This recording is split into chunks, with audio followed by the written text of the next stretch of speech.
North Carolina is a right-to-work state, employers may not retaliate against employees who either file a claim or initiate any inquiry, an investigation, inspection, proceeding, or other action, or testify or provide information to any person with respect to a workers' comp claim. And this is not some made-up phrase I'm using. These are actual words in the North Carolina Retaliatory Employment Discrimination Act, or REDA.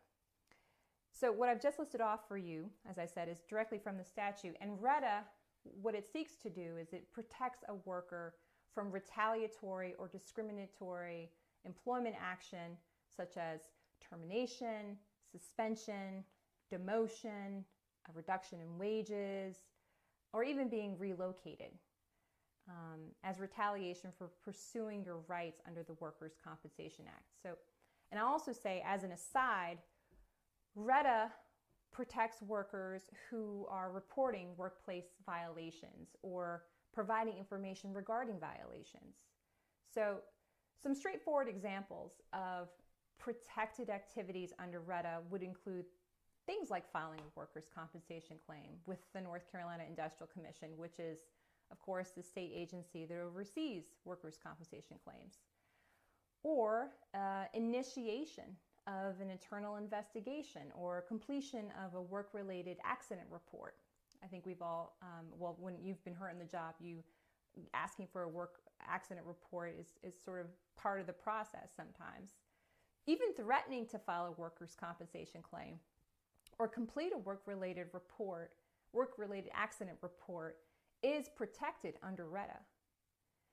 So, and to that end also, obtaining an attorney because you are filing a hearing request to get your rights under the Workers' Compensation Act is also protected under REDA. And this is by no means an exhaustive list. These are just sort of the more prevalent general examples of protected activity under REDA.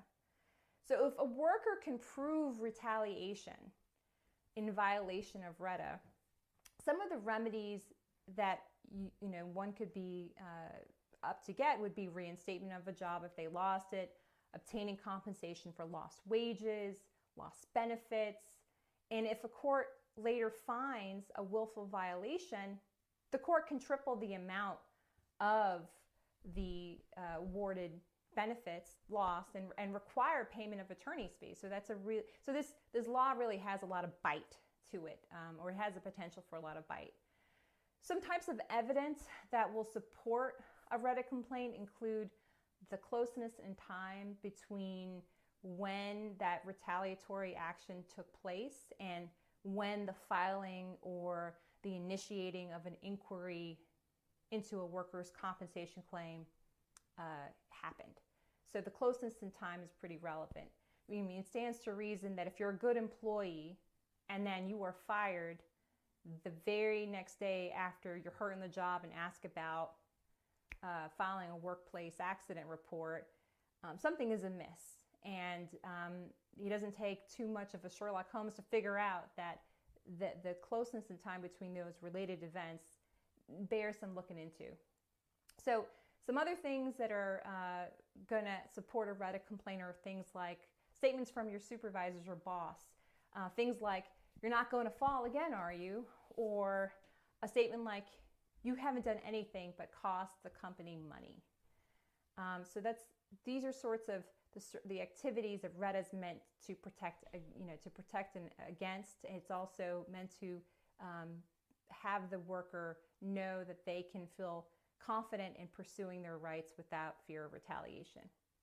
And to my second point, it's probably obvious, but REDA can be brought by employees or of an individual, a company, a partnership, an organization, a governmental entity.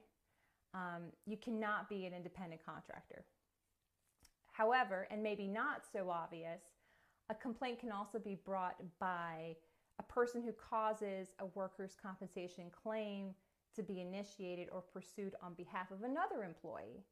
That is within the scope of REDA as well. It's a pretty, it's pretty broad in scope in terms of not just having the employee who actually suffered the workplace injury.